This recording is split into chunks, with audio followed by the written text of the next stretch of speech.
Welcome back to my YouTube channel education hub by Amit. मेरा नाम अमित कुमार है।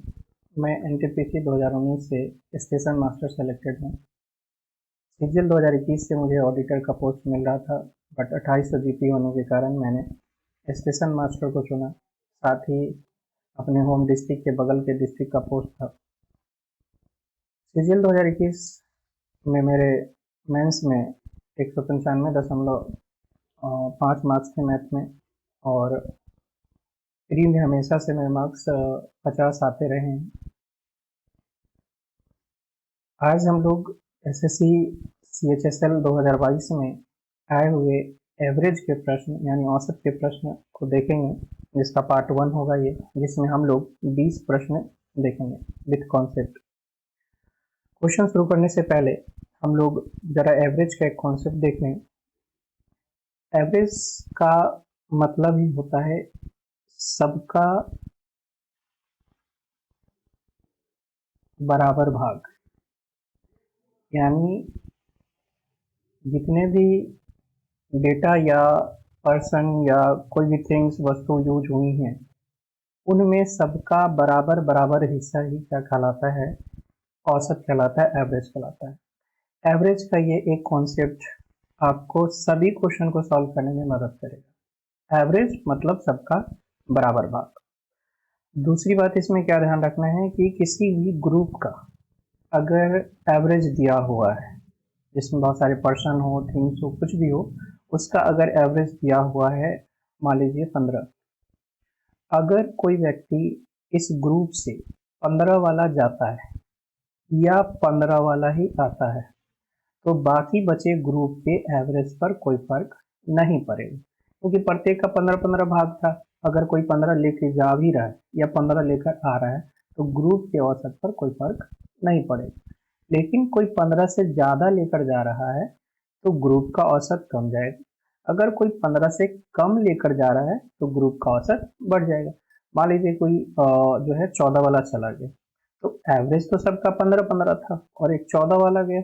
इसका मतलब यह एक छोड़ कर जाएगा और इस एक के कारण इस ग्रुप का औसत क्या हो जाएगा? बढ़ जाएगा। ये तो हो गई जब कोई व्यक्ति ग्रुप से जाएगा या ग्रुप से जाएगा। अब अगर कोई व्यक्ति ग्रुप में आया, जैसे अब कोई 15 वाला आया, तो इस 15 वाले के आने से कोई फर्क नहीं पड़ेगा।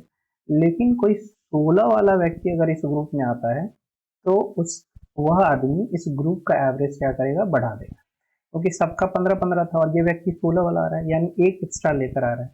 इस एक एक्स्ट्रा के कारण ग्रुप का औसत बढ़ जाएगा। लेकिन वही 14 वाला व्यक्ति इस ग्रुप में आता तो क्या होता? औसत कम जाता, क्योंकि ग्रुप में हर एक व्यक्ति का जो वैल्यू है वो कितना है? 15 है, और ये आ रहा है कितना वाला? 14 वाला, यानी एक कम लेकर आ रहा है, इसलिए यह पूरे ग्रुप के औसत को क्या करेगा? घटा देगा। बस ये 3-4 कॉन्सेप्ट आपको ध्यान में रखना है। सबसे इम्पोर्टेंट, एवरेज मतलब सबका बराबर भाग। अगर ग्रुप में कोई व्यक्ति ग्रुप के एवरेज से ज़्यादा वैल्यू लेकर जाता है, तो वो शेष ग्रुप को के एवरेज को घटा देगा। अगर वह ग्रुप के एवरेज से कम लेकर जाता है, तो शेष ग्रुप के एवरेज को बढ़ा देगा। अगर कोई व्यक्ति ग्रुप्स के एवरेज से ज़्यादा लेकर आता है, तो वो एवरेज बढ़ा देगा, और अगर ग्रुप के एवरेज से कम लेकर आ रहा है, तो वो एवरेज को घटा देगा। अगर सेम एवरेज इतना आ रहा है या जा रहा है, तो इससे उस ग्रुप के एवरेज पर कोई फर्क नहीं पड़ेगा। इतना कॉन्सेप्ट आपको ध्यान में रखना। चलिए चलते हैं पहले क्वेश्चन की ओर। कह रहा है 30 छात्रों की औसत आयु 15 वर्ष है। यह पाया गया कि औसत आयु की गणना करते समय एक छात्र की आयु 9 वर्ष के बजाय 15 वर्ष ली गई थी। सही औसत आयु क्या होगी? देखिए, कह रहा है 30 छात्र थे जिसकी औसत आयु थी 15 वर्ष, बट इस 30 छात्र में एक छात्र ऐसा था जिसका आयु था 9 वर्ष, बट ले लिया गया 15 वर्ष। अब हमें बताना है कि सही औसत क्या है, यानी सही औसत के लिए हमें जो एक लड़के की गलत आयु 15 वर्ष ली गई थी, उसकी जगह कितनी लेनी? 9 वर्ष। बट इसमें आ कितना गया है? 15, यानी डेविएशन कितना का है? यानी 6 का डेविएशन है, यानी हम लोगों ने 6 ज़्यादा ले लिया है, तो 6 हमें घटाना है। यानी ये 6 वर्ष जो है हर एक व्यक्ति की आयु से घटेगा। तो टोटल कितने छात्र हैं? 30 छात्र हैं। तो 6 को हमें 30 पे बांटना है, जो कि सबका पड़ेगा 0.2, यानी हर एक व्यक्ति की आयु में 0.2 घटानी पड़ेगी। पहले प्रत्येक व्यक्ति की आयु कितनी थी? 15 वर्ष। अब हमें इसमें से 0.2 घटानी है, यानी अब जो प्रत्येक व्यक्ति की आयु हो जाएगी वो 14.8 हो जाएगी। यानी अब सही औसत जो होगा 30 छात्रों का वो 14.8 हो जाएगा, जो कि ऑप्शन नंबर 1। सेकेंड क्वेश्चन कह रहा है इतना इतना 32, 34, 38, 21, 26 और x का औसत 30 है, तो x का मान ज्ञात कीजिए। तो जनरली इसको जो बेसिक तरीका है, सबको जोड़िए, 6 नंबर है तो 6 से भाग कीजिए और वो औसत 30 के बराबर है तो 30 के बराबर कर दीजिए, x का मान आ जाएगा। बट इस क्वेश्चन को हम लोग करेंगे डेविएशन। अब ये डेविएशन यानी विचलन क्या होता है? किसी भी डेटा का एवरेज होता है, उस एवरेज से कोई डेटा जितना अधिक हो या जितना कम हो उसको हम लोग विचलन कहते हैं। ज्यादा होगा तो विचलन प्लस में होगा, कम होगा तो विचलन माइनस में होगा। तो देखिए एवरेज कितना है? 30। अब इसका ये है 32, 32, 34, 38, 21, 26, यानी इसका विचलन कितना हो जाएगा? +2। क्यों? क्योंकि एवरेज दिया हुआ है 30। इसका विचलन हो जाएगा +4, इसका विचलन हो जाएगा +8, इसका विचलन -9 और इसका विचलन हो जाएगा -4। तो ओवरऑल अगर विचलन देखें, जो कि डेविएशन 8 4 12 और 2 14, 14 - 13, यानी +1 का डेविएशन आया। कहने का मतलब ये 5 नंबर जो है मिलकर अपने साथ औसत से एक ज्यादा रख रहा है, एक ज्यादा, यानी औसत 30 है तो सबको अगर हम 30-30 रुपया दे दे, ऐसे समझिए कि सबको अगर हम 500 को 30-30 रुपया दे दे तो उन सबको 30-30 मिलने के बाद 1 रुपया बच जाएगा। तो इस x को भी कितना चाहिए? 30, क्योंकि सबका औसत 30 है और इन सबके पास 30-30 देने के बाद एक एक्स्ट्रा बच रहा है। इसका मतलब x के पास कितना होना चाहिए? 29। तभी तो इधर वाला एक जो डेविएशन है वो इसमें आके इसको भी कितना बना देगा? 30 बना देगा। तो हमारा जो आंसर हो जाएगा वो x कितना हो जाएगा? वो x हो जाएगा 30। ठीक है, तो x का वैल्यू हो गया। चलते हैं नेक्स्ट क्वेश्चन की ओर। कह रहा है 20 व्यक्तियों का औसत भार 60 kg है। एक नया व्यक्ति समूह में शामिल हो जाता है और 21 व्यक्तियों का औसत भार 59 kg हो जाता है, तो नए व्यक्ति का भार कितना होगा? कह रहा है 20 व्यक्ति जो है, 20 व्यक्ति, इसका औसत दिया हुआ है 60 kg। ठीक है, एक व्यक्ति ग्रुप में शामिल होता है तो व्यक्तियों की संख्या कितनी हो गई? 21। बट अब जो सभी व्यक्तियों की औसत आयु हो गई वो कितनी हो गई? 59 kg। अभी हमने आपको समझाया कि औसत एक व्यक्ति के आने से औसत देखिए क्या हो गया? कम गया। पहले 60 था, अब 59 हो गया, यानी औसत में कितनी की कमी आ गई? एक की। एक की कमी आई औसत में नए व्यक्ति के आने के कारण। इसका मतलब नया व्यक्ति जो है वो औसत से कम आया। कम कितना आया? तो प्रत्येक व्यक्ति में एक की कमी हो रही है। 21 व्यक्ति ऐसे हैं तो 21 व्यक्ति में टोटल कितनी की कमी होगी? 21 की। यानी नए व्यक्ति के आने के कारण ओवरऑल आयु में 21 की कमी हो गई। अब प्रत्येक व्यक्ति का वेट कितना था? 60 kg, और जो नया व्यक्ति आया वो कितना कम लेकर आया? तो 21 kg कम लेकर आया। इसका मतलब नए व्यक्ति का जो वेट होगा वो कितना हो जाएगा? 39 kg। क्यों? क्योंकि अगर वो व्यक्ति 60 का ही आता, जो 20वां व्यक्ति है, अगर वो 60 kg ही लेकर आता तो औसत तो 60 kg ही होता। बट उसके आने से एवरेज 59 kg हो गया। मतलब क्या? हर एक व्यक्ति का औसत आयु 1 वर्ष कम गया। 21 व्यक्तियों में 21 वर्ष कम गया। ये 21 वर्ष किसके आने से कमा? 21वें व्यक्ति के आने से।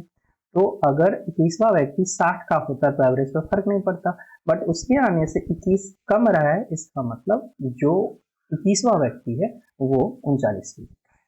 ठीक है, नेक्स्ट क्वेश्चन। एक सोसाइटी के 120 सदस्यों की औसत आयु 62.5 वर्ष है। 30 नए सदस्यों को शामिल करने पर औसत आयु 58.2 वर्ष हो जाती है, तो नए शामिल हुए सदस्यों की औसत आयु कितनी होगी? 120 सदस्य हैं जिसकी औसत आयु है 62.5। 30 नए सदस्य शामिल हो गए, यानी 150 सदस्य, और इस 30 नए सदस्य के शामिल होने से औसत आयु जो है 58 दशमलव कितनी हो गई? 2 हो गई। अब देखिए, ये 30 के आने से औसत कमा या बढ़ा? औसत कम गया। कितना कम गया? तो 62.5 में से 58.2 घटाएंगे तो ये 4 दशमलव कितना आ जाएगा? 3। ये 3 औसत प्रत्येक व्यक्ति में से 4.3 कम गया। इसका मतलब 150 में से टोटल कितना कम जाएगा? क्योंकि ये 4.3 प्रत्येक का गया है, और ऐसे कितने व्यक्ति? 150 व्यक्ति। तो टोटल हो जाएंगे ये 43 गुना 15, यानी 15 की 45, 4 15 चौक 60, और ये 64, यानी 645। ये 645 जो है ये कम गया इस 30 व्यक्ति के आने के कारण, यानी उस 30 व्यक्ति का जो औसत रहा होगा ये 62.5 से इतना कम रहा होगा। लेकिन इतना कितना में? 30 व्यक्ति का, एक व्यक्ति का नहीं। ये 645 कितना व्यक्ति का कमेगा? 30 व्यक्ति लेकर आ रहा है, तो 645 कमेगा ये कितना में? 30 व्यक्ति। यहाँ से 3 से काट देते हैं, 3 गुना 6 और ये 15 की 45, ठीक है, यानी 215/10 जो कि हो जाएगा 21.5, यानी 62.5 माइनस 21.5 जो कि हो जाएगा कितना? 41। तो इस क्वेश्चन का आंसर हो जाएगा 41, यानी जो 30 सदस्य की औसत आयु होगी वो कितनी हो जाएगी? 41 वर्ष। ठीक है।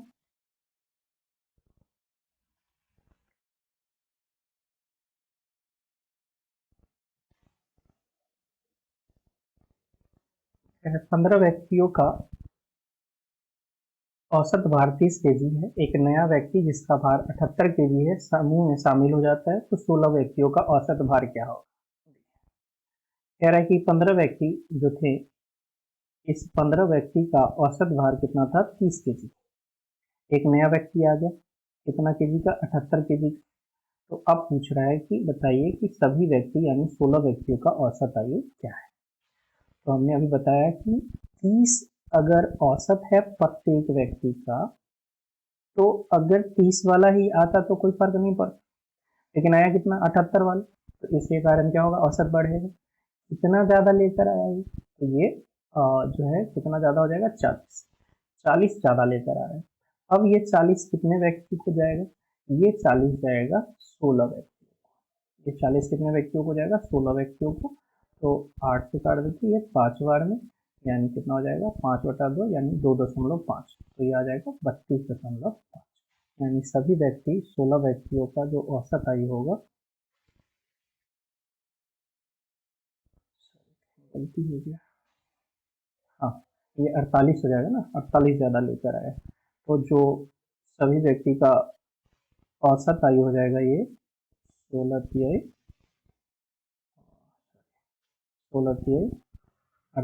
यानी 30 + 3 कितना हो जाएगा? 30 से कितना ज़्यादा है? 48 ज़्यादा है, और ये 48 कितने व्यक्तियों में बटेगा? ये 16 व्यक्तियों में बटेगा। ठीक है, नेक्स्ट क्वेश्चन।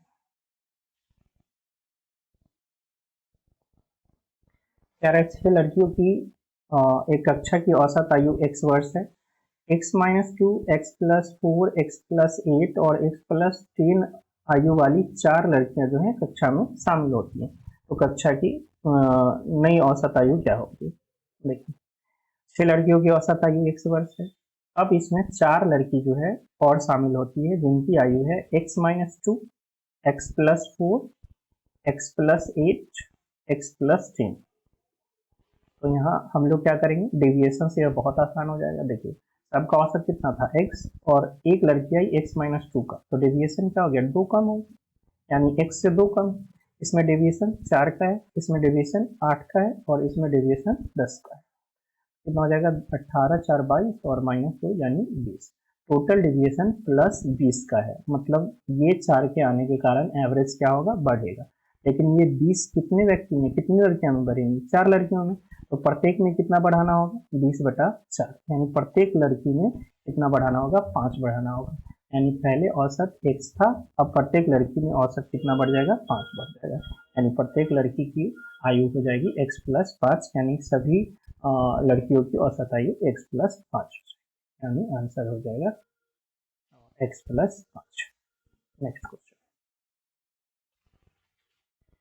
9 क्रमबद्ध विषम संख्याओं का औसत 27। यदि इन 9 विषम संख्याओं की पिछली और अगली संख्याओं को भी शामिल कर लिया जाए तो नया औसत क्या होगा। देखिए, कोई भी पूर्णांक है, सम संख्याएं हैं, विषम संख्याएं हैं, गुणज है, ये सभी क्या होती है, लगातार।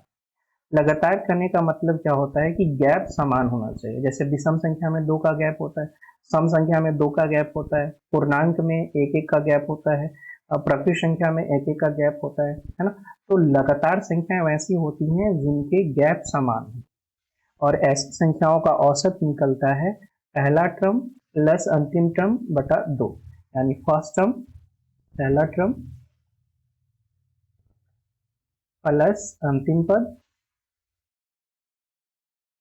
और बटा में 2। अगर इस चीज को समझें हम लोग, जैसे एक नंबर ले लेते हैं 2, 4, 6, 8 और 10। अगर हम इसका औसत पूछे, इन सभी संख्याओं का औसत, तो क्या बोलेंगे, 2 + 10/2, यानी क्या आ जाएगा 6। लगातार संख्या में आप औसत को इस तरह से भी समझ सकते हैं, लगातार संख्या में जो बीच का टर्म होता है ना, वही सभी संख्याओं का औसत होता है, और वो बीच का टर्म आप first term plus last term से भी बटा 2 से भी निकाल सकते हैं, या उससे पहले दूसरा और इसको भी ऐड करके हम 2 से भाग करेंगे तो हमारा एवरेज निकल के आ जाएगा। या इससे पहले का अगर टर्म ले ले 0 और इसके बाद का भी ले ले 12, और इन दोनों को हम जोड़ दें और जोड़ के भाग करें 2 से, तो भी क्या आएगा, 6 आएगा। कहने का मतलब लगातार संख्याओं में हम जो भी डेटा दिया है उसकी पहली संख्या और उसके बाद की संख्या को, ठीक पहली और ठीक बाद की संख्या को अगर हम ऐड कर दें तो उससे एवरेज पर कोई फर्क नहीं पड़ता है। आप इसमें आगे फिर जोड़ दो 14 और इससे पहले अगर ले जाओ, वैसे तो विषम से ये एग्जांपल दे रहे हैं, इसमें -2 भी ऐड कर ले तो अब देखोगे अभी भी औसत क्या है, अभी भी औसत 6। तो क्या समझ में आया कि लगातार संख्याओं में जो औसत होता है वो बीच का टर्म होता है, और बीच का टर्म उसके आगे के ठीक टर्म और उसके ठीक पीछे के टर्म को जोड़कर 2 से भाग देने पर आता है। तो ये चीज आप किसी भी टर्म में लेकर, यानी इधर पहला लेते हैं तो अंतिम लेना पड़ेगा, इधर दूसरा ले रहे हैं तो उधर अंतिम से एक पहले का लेना पड़ेगा। इस तरह से जो एवरेज आएगा वो बीच का टर्म आएगा। कहने का मतलब अगर हम इसमें आगे के भी 2 पद शामिल कर दे और पीछे के भी 2 पद शामिल कर दे तो भी औसत पर कोई फर्क नहीं पड़ेगा। जितना टर्म हम आगे शामिल कर रहे हैं उतना ही अगर हम पीछे लेंगे तो औसत इसका नहीं बदलेगा। कैसी संख्या में, जो संख्याएं लगातार हो, वैसे आंकड़े जिनके गैप समान हो। तो यहाँ पे जो क्वेश्चन कह रहा है कि 9 क्रमबद्ध जो है क्या है, विषम संख्याएं हैं और उनका औसत क्या है, 27 है। अगर हम लोग इसमें इस संख्याओं की पिछली और अगली विषम संख्याओं को भी शामिल कर ले तो इसका औसत क्या होगा। तो अभी जैसे हमने बताया कि एक संख्या पहले का भी लेना है और एक संख्या बाद का भी लेना है, तो इसके औसत पर कोई फर्क नहीं पड़ेगा, यानी इस क्वेश्चन का आंसर क्या हो जाएगा, 27 हो जाएगा। नेक्स्ट क्वेश्चन कह रहा है, एक स्कूल में लड़कियों और लड़कों का औसत भाग 30 केजी और 36 केजी है। यदि लड़कियों की संख्या लड़कों की संख्या की दुगनी है तो स्कूल के सभी विद्यार्थियों का औसत भाग कितना होगा। लड़कियों की संख्या लड़कों की संख्या की दुगनी है, यानी ये जी से अगर हम डिनोट कर ले गर्ल्स को और बी से बॉय को, तो लड़कियों की संख्या लड़कों की संख्या की दुगनी है, यानी लड़का अगर 1 है तो लड़कियों की संख्या कितनी हो जाएगी, 2 हो जाएगी। लड़कियों का औसत भार दिया हुआ है 30 केजी और लड़कों का औसत भार दिया हुआ है 36 केजी। अब देखिए औसत में क्या होता है कि यहाँ पर हम मिनिमम रेशियो पे भी काम कर सकते हैं। कहने का मतलब लड़के और लड़कियों की एग्जैक्ट संख्या बिना पता किए हुए भी हम लोग टोटल क्लास का जो है एवरेज निकाल सकते हैं। अगर हम यहाँ पे 20 लड़कियां और 10 लड़के भी ले लेते तो भी एवरेज वही आता। इसलिए हम लोग मिनिमम रेशियो पे भी काम करते हैं और इसमें एग्जैक्ट कितने लड़के हैं और कितनी लड़की हैं इनसे हमें कोई मतलब नहीं होता है। इनका अगर रेशियो भी पता है तो हम लोग काम कर सकते हैं। यहाँ पे हमने क्या कहा कि देखिए, दो, अगर हम यूनिट मान के चले कि दो लड़कियां हैं, दो यूनिट लड़के हैं जिनके औसत 30 हैं और एक यूनिट लड़का है जिसके औसत 36 है, तो हमें टोटल 3 यूनिट का बताना है कि औसत क्या होगा। फिर से वही बात, छोटा वाला कौन है 30, यानी सबको 30-30 मिला, लेकिन एक आ गया कितना वाला 36 वाला, 36 वाला आ गया। अगर 30 वाला आता तो इसके एवरेज पे कोई फर्क नहीं पड़ता, लेकिन 36 वाला है, 6 ज्यादा लेकर आ रहा है, तो ये औसत को क्या करेगा, बढ़ा देगा। तो औसत 6 बढ़ेगा, और ये 6 कितने में बढ़ना है, सभी 3 व्यक्ति को बराबर बराबर बांटना है, तो 3 को अगर बांटेंगे तो सबको कितना कितना मिलेगा, 2-2 मिलेगा, यानी 30 और प्लस 2 कितना हो जाएगा, 32। यानी हर एक व्यक्ति की जो औसत आयु हो जाएगी, सॉरी औसत क्या है, वजन है ना, औसत भार है, सबका औसत भार जो है क्या हो जाएगा, 32 kg हो जाएगा। नेक्स्ट क्वेश्चन कह रहा है विद्यालय के 286 विद्यार्थियों की ऊंचाई का औसत 50 इकाई, यदि लड़कों की लंबाई का औसत 53 यूनिट और लड़कियों की ऊंचाई का औसत यूनिट औसत 31 यूनिट है, तो लड़कों की कुल ऊंचाई और लड़कों की कुल ऊंचाई का अनुपात ज्ञात करना है। देखिए, एक टर्म आप लोग जानते होंगे एलिगेशन का।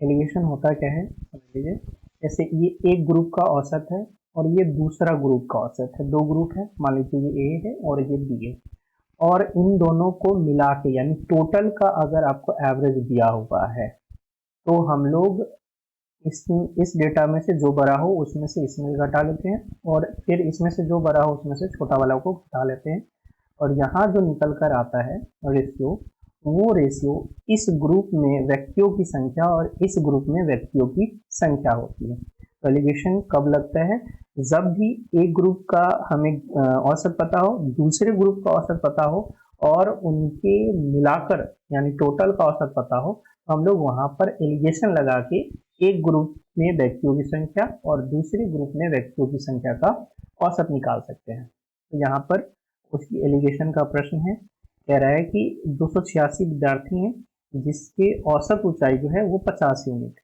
अब उसमें कुछ लड़कियां होंगी कुछ लड़के होंगे, लड़कों का जो औसत ऊंचाई है वो दिया हुआ है 53। यहाँ पे हम लोग लिख देते हैं ये बॉयज है, ये गर्ल्स। बॉयज का जो है औसत ऊंचाई 53 है और गर्ल्स का 31, और सभी का मिलाकर कितना है 50। तो अगर हम लोग एलिगेशन लगाएं कर, तो इधर कितना आ जाएगा 19 और इधर कितना आ जाएगा 3। यानी क्लास में जो विद्यार्थी हैं उनमें लड़के और लड़कियों की आयु का जो संख्या का अनुपात है वो 19:3 है। यानी टोटल अगर 22 यूनिट, 19 यूनिट लड़के और 3 यूनिट लड़कियां, तो 22 यूनिट का ही वैल्यू दे रखा है कितना 286, तो एक यूनिट का वैल्यू हो जाएगा 22 से कम 22 और 22 से 66, यानी एक यूनिट का वैल्यू 13 हो गया। यानी लड़कों की संख्या हो जाएगी कितनी 19 × 13 और लड़कियों की संख्या हो जाएगी 3 × 13। लड़कों की संख्या हो गई और लड़कियों की संख्या, लड़कों की संख्या हो गई 19 × 13 और लड़कियों की संख्या हो गई 3 × 13। हम लोग इसको गुना नहीं करेंगे अभी,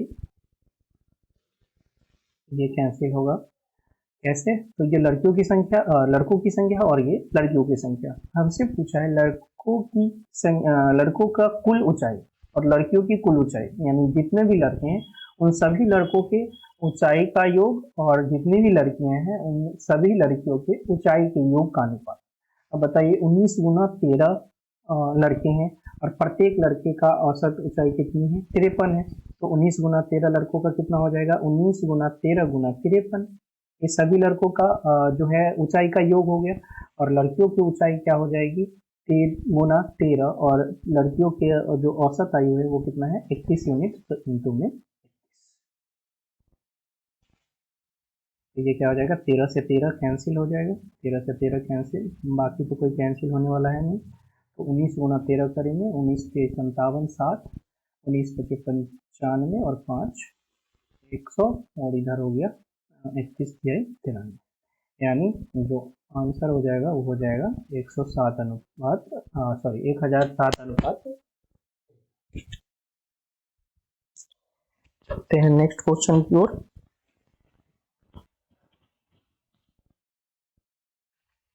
कह रहा है यदि किसी कंपनी के विभाग में औसत वेतन 350 रुपये प्रति कर्मचारी, 10 वरिष्ठ कर्मचारियों का औसत वेतन 450 प्रति कर्मचारी और शेष कर्मचारियों का औसत वेतन 250 रुपये प्रति कर्मचारी है, तो विक्रय विभाग में कार्यरत कर्मचारियों की कुल संख्या। देखिए यहाँ भी अभी एलिगेशन समझाए थे, हमें क्या दे रखा है कि दो तरह के जो है विभाग में काम करने वाले कर्मचारी हैं, एक जो है विक्रय विभाग में है और एक वरिष्ठ कर्मचारी। तो हमें दे रखा है कि किसी कंपनी के विक्रय विभाग में औसत वेतन इतना प्रति कर्मचारी, 10 वरिष्ठ कर्मचारी का औसत इतना है और शेष कर्मचारी यानी टोटल का हमें दे रखा है इसमें कितना, 350 है सभी कर्मचारी का। जो 10 वरिष्ठ कर्मचारी हैं उसके 450 है और जो शेष कर्मचारी हैं उसके कितने 250। तो ये वरिष्ठ का है और ये शेष का है। ठीक है, हम एलिगेशन लगा के क्या निकाल सकते हैं, वरिष्ठ कर्मचारियों की संख्या और शेष कर्मचारियों की संख्या का रेशियो निकाल सकते हैं। यहाँ से हमें पता हो जाएगा, ये हो जाएगा कितना 100 और ये भी हो जाएगा 100, यानी दोनों प्रकार की कर्मचारियों की संख्याओं का अनुपात क्या हो गया 1:1, यानी वरिष्ठ कर्मचारी और शेष कर्मचारियों की संख्या का अनुपात कितना हो गया 1:1। तो कह रहा है वरिष्ठ कर्मचारी कितने थे 10, यानी 1 यूनिट का वैल्यू 10, तो शेष कर्मचारी भी 1 यूनिट यानी उनको भी कितने हो गया 10, तो टोटल कर्मचारी कितने हो गए 20, यानी उस विभाग में विक्रय विभाग में कार्य करने वाले कुल कर्मचारी कितने हैं 20। चलते हैं नेक्स्ट क्वेश्चन की ओर। 5 विषयों में से राकेश पहले 3 विषयों में औसत अंक 75 थे, अंतिम 3 विषयों में औसत अंक 82 थे, तीसरे विषय में उनके औसत अंक 66 थे, तो सभी 5 विषयों में उसके औसत अंक कितने थे। 3 के औसत दिए हुए हैं 75, अगले 3 जो है अंतिम 3 के औसत हैं ये है 82 और जो बीच वाला तीसरा संख्या है, तीसरा संख्या वो संख्या है कितना 66। तो देखिए इसमें भी तीसरा संख्या है और इसमें भी तीसरा संख्या है, यानी एक संख्या इस दोनों में क्या है ओवरलैप। वैसे छोटा डेटा है तो छोटा डेटा में आप डायरेक्ट गुना भी कर सकते हैं, जैसे यहाँ सभी का योगफल कितना हो जाएगा 75 किया 225 और यहाँ सभी का योग हो जाएगा 6 8 3 24, यानी ये टोटल हो गए कितना 471। ये कितने संख्याओं का योग है, ये 6 संख्याओं का योग है जिसमें से तीसरा नंबर 2 बार रिपीट है और तीसरा नंबर है कितना 66। तो इसमें से अगर हम लोग 66 निकाल देंगे तो कितना आ जाएगा 405 और ये 405 कितने संख्याओं का योग है, ये 5 संख्याओं का योग है। तो औसत क्या हो जाएगा, औसत हो जाएगा 405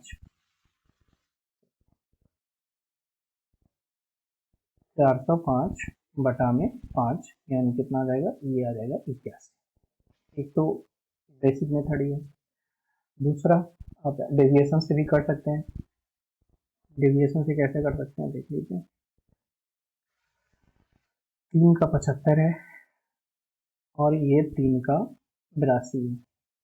आप किसी एक में से थर्ड नंबर हटा दीजिए, यानी 3 का और इसका 2 का निकाल लीजिए या इसका 2 का और इसका 3 का निकाल लीजिए और उसको कंबाइन कर दीजिए। कैसे निकलेगा, देखिए 3 का 82 है और एक इसमें जो है वो कितना का है 66 का है। ठीक है, अगर इस 66 को इसमें हटाएं तो कितना कम है 16, यानी ये 16 कम लेकर जाएगा इतना, यानी बाकी के जो 2 बचेंगे उसके औसत 82 से बढ़ जाएंगे। क्यों, क्योंकि एक जिसको हम निकाल रहे हैं वो 66 लेकर जा रहा है, यहाँ तीनों का कितना है 82 है, यानी 16 ये देकर जा रहा है, तो ये 16 बाकी 2 को मिलेंगे, तो प्रत्येक को कितना मिलेगा 16/2 यानी 8, यानी ये बाकी जो 2 हैं उसके एवरेज कितने हो गए 90 हो गए।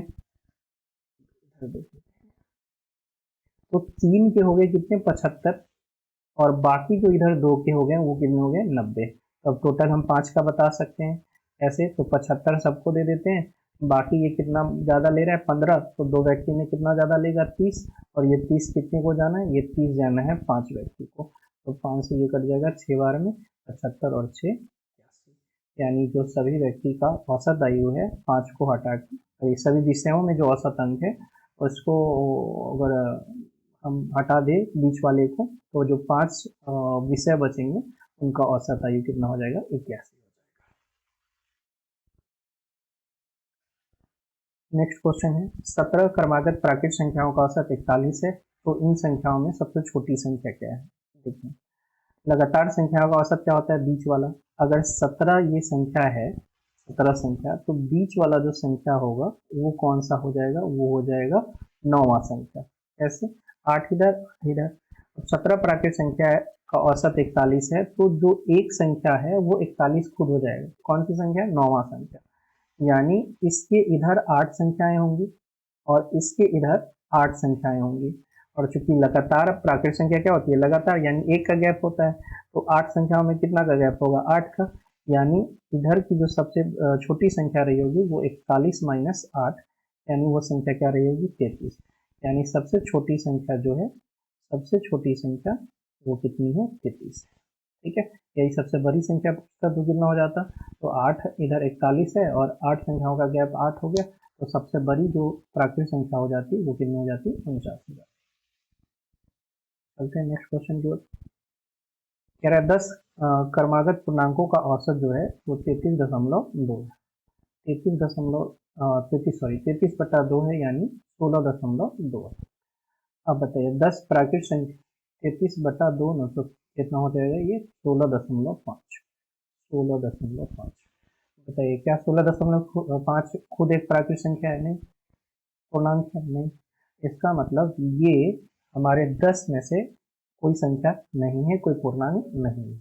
वैसे भी जान लीजिए लगातार संख्याओं में अगर पदों की संख्या सम हो, जैसे 10, 12, 18, 20 इस तरह से, तो वैसे पूर्णांकों या प्राकृत संख्याओं का एवरेज यानी औसत हमेशा 0.5 में ही आएगा, यानी बटा में 2 आएगा।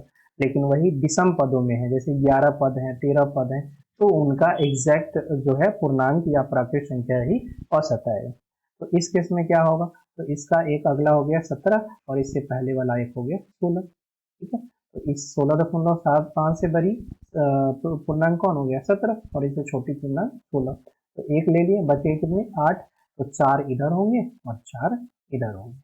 ठीक है, ये भी क्या है, प्राकृत संख्या पूर्णांक है, एक का गैप है, तो 4 संख्या में 4 का गैप, यानी सबसे छोटी संख्या क्या हो जाएगी इधर, 12। इसके बाद का क्या होगा, 13। इसके बाद का क्या होगा, 14। फिर हो जाएगा 15 और तब हो जाएगा 16।